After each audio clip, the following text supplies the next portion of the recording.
Hi, my name is Carly Boyd, and today I will be talking about the globalization of the K-pop industry. So before we start, let's quickly define what K-pop is. So K-pop is Korean popular music, a genre that originates in South Korea.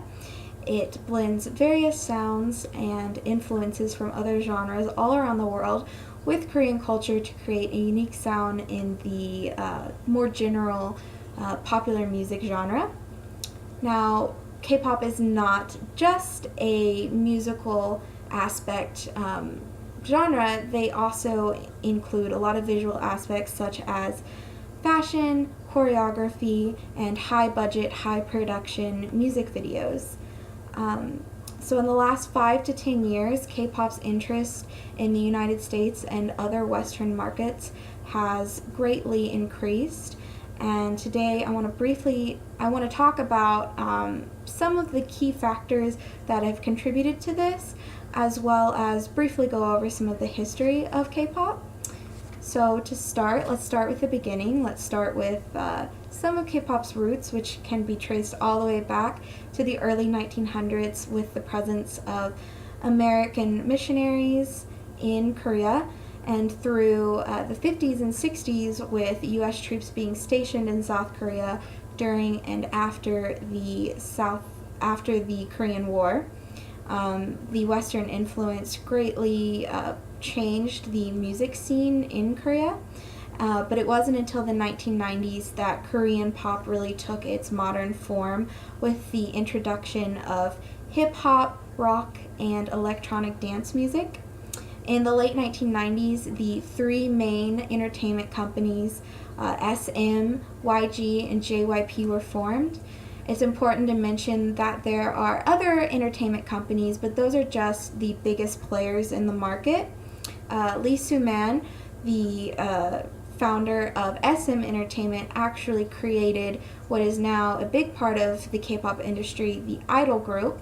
An idol group is a group of performers, typically of the same gender, who sing and dance in unison to create a high-impact performance.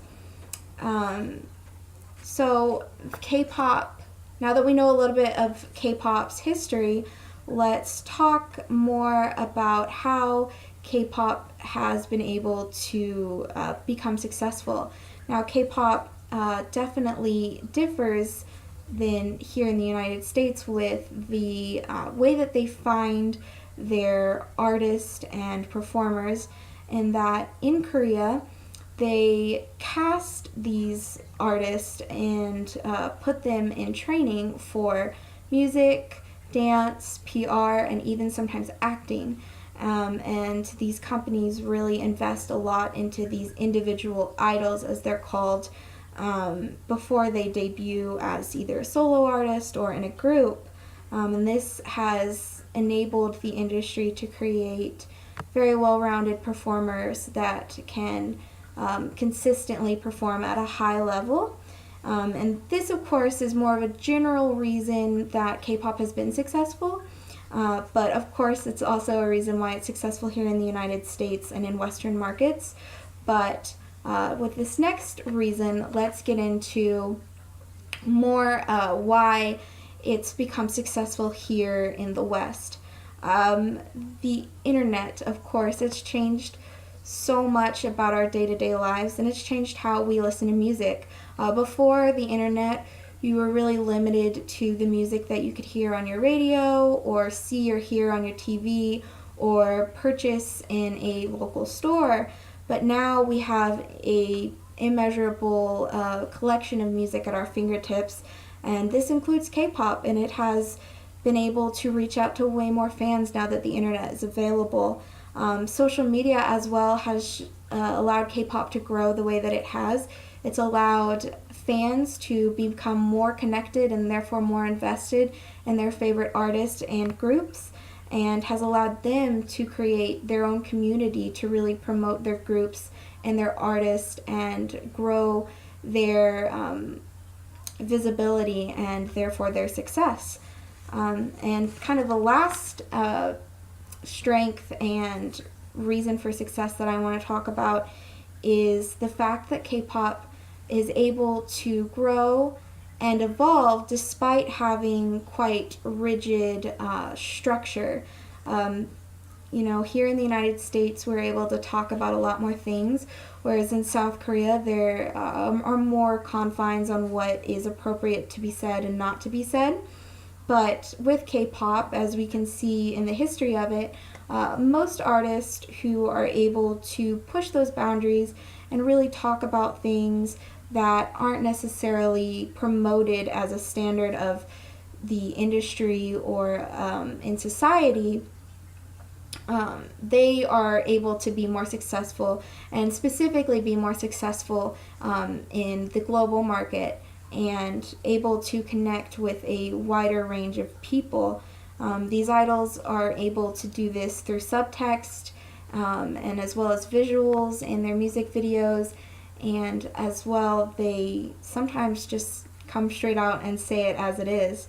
And to kind of wrap things up, let's talk once more, just kind of go through and round up all of the things that have allowed K-pop to become globally successful.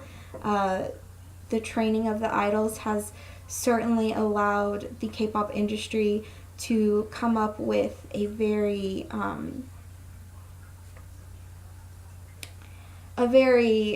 just consistent performance, which is very appealing to most people. It's, you know what you're gonna get when you go see K-pop artists, because they're always consistent. With the internet, of course, we've been able to see more things than we were able to see, and we're able to learn about other cultures and their genres, such as K-pop.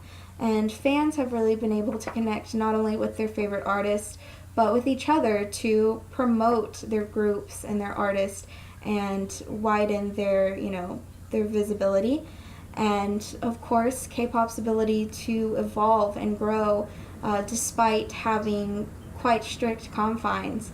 And that ability to evolve is only going to help it to continue to grow and to progress and to become even bigger in the global market.